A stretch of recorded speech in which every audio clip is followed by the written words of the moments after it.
জিয়া রহমান সাহেব প্রথম সংস্কার করেছেন। খালেদা জিয়া তিনি ক্ষমতার প্রলোভনে ক্ষমতায় আপনার রাজনীতি আসেননি। আমি বলি সবসময় যে খালেদা জিয়া প্রথম নারী মুক্তিযোদ্ধা আমার উপরে খুব রেগে যায় ফ্যাসিস্টরা। আমাদের ভারপ্রাপ্ত চেয়ারম্যান সাহেব তিনি মুক্ত হবেন অল্প দিনের মধ্যে পুরোপুরি কেস থেকে, তিনিও এসে আমাদের মাঝে উপস্থিত হবেন। আমাদের যে ত্যাগ, আমাদের জনগণের, আমাদের ছাত্রদের, আমাদের যুবকদের, আমাদের স্বেচ্ছাসেবকদের, আমাদের মহিলাদের, এটা কোনো মতেই বৃথা যাবে না, বৃথা যায়নি। আমরা তো অন্তত ফ্যাসিবাদকে সরাতে পেরেছি, তাড়াতে পেরেছি, তাই না? তো এইখানে আমরা যেন কোনো হীনমন্যতা এখন না ভুগি। কিন্তু দুর্ভাগ্য আমাদের দেখে এখন এই হাসিনা চলে যাওয়ার পর থেকে, পালানোর পর থেকে আমরা কেন যেন নিজেদেরকে আবার সেই পুরো বিশ্বাস ফিরিয়ে আনতে পারছি না, ঐক্যের জায়গাটাতে থাকতে পারছি না। কি দুর্ভাগ্য যে এখন যেটা শুরু হয়েছে এ থেকে আমি মনে করি এতটুকু সুস্থ ব্যাপার না, অসুস্থ একটা প্রতিযোগিতা শুরু হয়েছে ক্ষমতায় টিকে থাকবার জন্য। আর ক্ষমতা তো টিকে থাকবে তখনই যখন এটাকে তুমি সেটেল করতে পারবে, স্টেবিলিটি আসবে, স্থিতিশীলতা আসবে। তো তার জন্য আমরা যে কথা ভালো আছে সংস্কার তো আমরাই শুরু করেছি ভাই, আমরাই প্রথম সংস্কারের কথা বলেছি। এবং জিয়া রহমান সাহেব প্রথম সংস্কার করেছেন, একদলীয় শাসন ব্যবস্থা থেকে বহুদলীয় গণতন্ত্রে নিয়ে এসছেন। সংস্কার পুরো কাঠামো পরিবর্তন করে দিয়েছে। এই যে সংবাদপত্রের স্বাধীনতা একদম বন্ধ ছিল, মাত্র 4টা পত্রিকা ছিল, সবগুলো সংবাদপত্র ওপেন করে দিয়েছেন জিয়া রহমান সাহেব।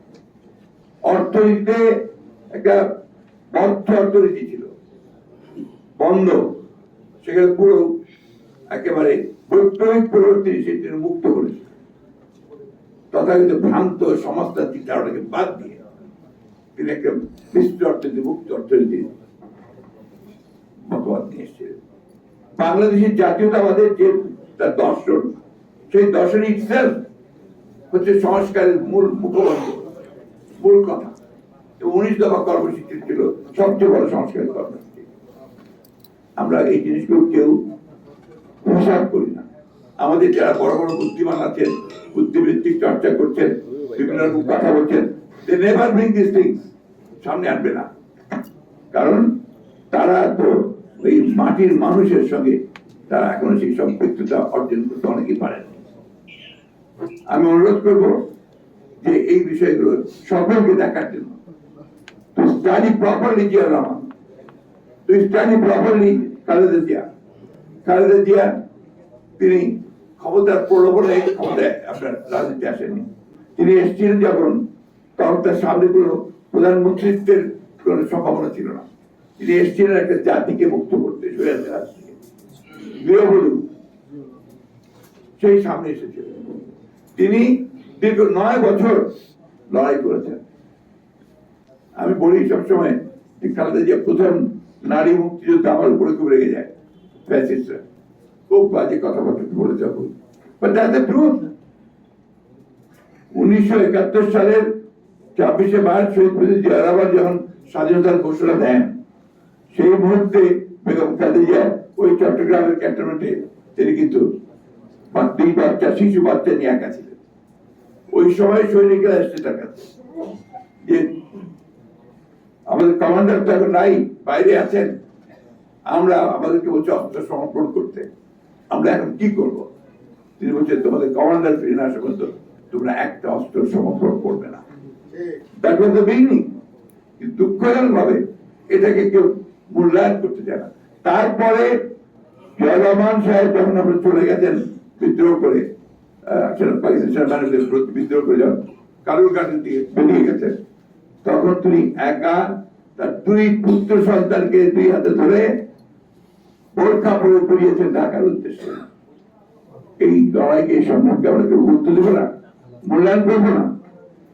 এসে ঢাকাতে গ্রেফতার হয়েছেন পাকিস্তান সেনাবাহিনীর হাতে। পাকিস্তান সেনাবাহিনী দীর্ঘ 9 মাস তাকে কারাগারে রেখেছে এবং 16ই ডিসেম্বর তিনি মুক্তি হয়েছেন। এটা হচ্ছে বাস্তবতা। তিনি যদি মুক্তিযোদ্ধা না হবেন, মুক্তিযোদ্ধা কি হাসিনুল হক ইনু আর আপনার ওই আমির হোসেন আমু, যারা ওই যে আপনার 8 নম্বর থিয়েটার রোডে বসে বসে পরিচালনা করেছেন। That's the problem. সমস্যাটা ওই জায়গায়। কেন জানি না আমাদের মিডিয়া দুঃখজনক ভাবে আজকে সব নেগেটিভ জিনিসগুলোকে তুলে ধরতে চায়। এটাকে পজিটিভ করে তুলে ধরুন, সত্য সেই সত্যকে তুলুন।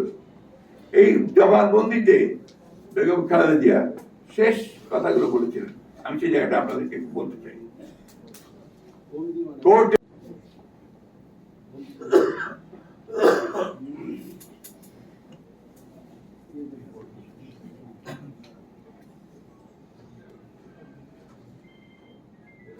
আমি আমার পদে আসীন থেকে নিষ্ঠা সহতার সঙ্গে দায়িত্ব পালন করেছি, কোন আইন ভঙ্গ বা অপরাধ করিনি। আমি আমার বক্তব্য শেষ করছি পবিত্র কোরআনের সূরা নিসার 135 নম্বর আয়াতটির বাংলা তর্জমার কথা উল্লেখ করে, এই ইমানদারগণ, তোমরা ন্যায়ের উপর প্রতিষ্ঠিত থেকো, আল্লাহর ওয়াস্তে ন্যায়সঙ্গত সাক্ষ্য দান করো, তাতে তোমাদের নিজের বা পিতা মাতার অথবা নিকটবর্তী আত্মীয়স্বজনের যদি ক্ষতি হয়, তবু কেউ যদি ধনী বা দরিদ্র হয়, আল্লাহ তাদের শুভাকাঙ্ক্ষী তোমাদের চাইতে বেশি। অতএব তোমরা বিচার করতে গিয়ে রিপুর কামনা বাসনার অনুসরণ করো না। আর যদি তোমরা ঘুরিয়ে পেঁচিয়ে কথা বলো, তোমরা পাশ কাটিয়ে যাও, তবে আল্লাহ তোমাদের যাবতীয় কাজকর্ম সম্পর্কে অবগত। এটা কোরআনের আয়াতের উদ্দেশ্যে দিয়ে শেষ করেছিলেন আমাদের নেত্রী দেশনেত্রী বেগম খালেদা জিয়া। দেখুন, এই 5 তারিখের পরে, বিদ্রোহের পরে, অভ্যুত্থানের পরে প্রথম যে সভাটা আমরা করলাম, আপনাদের মনে আছে নিশ্চয়ই, আমরা প্রণয় সামনে আমরা একটা সভা করেছিলাম 7 তারিখে না, 7 তারিখ। সেই সভায় আমাদের অনলাইনে 2 জন বক্তব্য রেখেছিলেন। একজন হচ্ছে আমাদের চেয়ারপারসন দেশনেত্রী বেগম খালেদা জিয়া, একজন আমাদের ভারপ্রাপ্ত চেয়ারম্যান জনাব তারেক রহমান। দেশনেত্রী বেগম খালেদা জিয়া 4-5টা কথা বলেছিলেন। হসপিটাল তার সেই অসুস্থ অবস্থার বেড থেকে তিনি বলেছিলেন যে আজকে আমাদের এত রক্তপাত, এত ত্যাগ আত্মীয়ের পরে আমরা মুক্ত হয়েছি। এই মুক্তির জন্য যারা জীবন দিয়েছে, প্রাণ দিয়েছে, উৎসব করেছে, তাদের প্রতি কৃতজ্ঞতা জানিয়েছেন। সব শেষে তিনি বলেছেন এখন আমাদের ধৈর্য ধরতে হবে, এখন আমরা কোনো প্রতিশোধ নেব না, এখন প্রতিহিংসা নয়, এখন প্রেম ভালোবাসা দিয়ে আমাদেরকে সামনে এগিয়ে যেতে হবে, গণতন্ত্রের প্রতিষ্ঠা করতে হবে। কয়েকটা কথা, এই কথাগুলো আমাদেরকে উপলব্ধি করতে হবে। আজকে আমরা যে কথা শফিক ভাই বলেছেন তার বক্তব্যের মধ্যে, যে অহিংস আন্দোলন করেছি আমরা সেই যে জনসভাগুলো, মহাসমাবেশগুলো আমরা করেছি বিভিন্ন 7 লোক এসছে, 100 মাইল সাইকেল চালিয়ে এসছে, পায়ে হেঁটে এসেছে।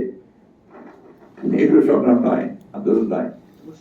তো এই জিনিসগুলো সবাইকে মনে রাখতে হবে, যার যেটা কন্ট্রিবিউশন, সেই কন্ট্রিবিউশনকে স্বীকার করতে হবে। আমরা অবশ্যই শ্রদ্ধা জানাই, আমরা কৃতজ্ঞতা জানাই সেই সমস্ত তরুণ ছাত্রদেরকে যারা প্রাণ দিয়েছে, যারা আন্দোলন করেছে, সংগ্রাম করেছে। কিন্তু বিভক্তির রাজনীতি যেন আমরা না করি। এখন যেটা প্রয়োজন, সবচেয়ে বেশি প্রয়োজন, দেশকে বাঁচানোর জন্য, গণতন্ত্রকে ফিরে পাওয়ার জন্য ঐক্য, স্ট্রাকচার তৈরি করার সংস্কার অবশ্যই লাগবে। কিন্তু সেই সংস্কারটার যে পেছনে যে শক্তিটা লাগবে, সেটা হচ্ছে একটা নির্বাচিত পার্লামেন্ট, নির্বাচিত সরকার। এটা ছাড়া সংস্কারকে কখনো আপনার লেজিটিমেসি দিতে পারবো না, আমরা এটাকে প্রতিষ্ঠিত করতে পারবো না। তাই আমি সেই সব বিতর্কে এখন যেতেও চাই না। অনুরোধ করবো যে আমরা বিতর্কে বেশি না জড়াই। আমরা আহ্বান জানাবো দেশের সমস্ত গণতন্ত্র প্রেমী মানুষদেরকে, স্বাধীনাধিকার মানুষদেরকে, যাকে ঐক্যবদ্ধ থাকবেন, বিভাজিত হবেন না। আর আমি রাজনৈতিক নেতা কর্মী যারা যেখানে কাজ করছেন, সবাইকে অনুরোধ করবো বিভাজন সৃষ্টি করবেন না। আমি জানি না, কিছু মানুষ একেবারে যেন ডেসপারেট হয়ে গেছে, তারা দেশকে ভাগ করে আবার জনগণকে বিরক্ত করবে। এখন বিভিন্ন রকম কথা বলছে, বিভিন্ন রকম আপনার উস্কানি দিচ্ছে, উস্কানিমূলক কথা হচ্ছে। আপনারা দয়া করে এগুলোর মধ্যে যাবেন না। সবশেষে যারা অনলাইন যোদ্ধা তাদেরকে আমি আবারও কৃতজ্ঞতা ধন্যবাদ জানাতে চাই এবং এই অনুরোধ করতে চাই যে যারা সত্যিকার অর্থে, যারা সত্যির সন্ধানে নেমেছেন, যারা জাতীয়তাবাদে বিশ্বাস করেন, যারা বাংলাদেশের গণতন্ত্রে বিশ্বাস করেন, যারা দেশের কাজে নেতৃত্ব এবং তারেক রহমানের নেতৃত্ব বিশ্বাস করেন, তারা সবাই ঐক্যবদ্ধ হন, বিভক্ত হবেন না এবং এই লড়াই থেকে কি করে আরো বাড়ানো যায় সেই কৌশল গুলো গ্রহণ করেন। আমরা আপনাদের সঙ্গে আছি, ইনশাআল্লাহ। আমরা অতীতে সফল হয়েছি, আমরা আবারও সফল হব।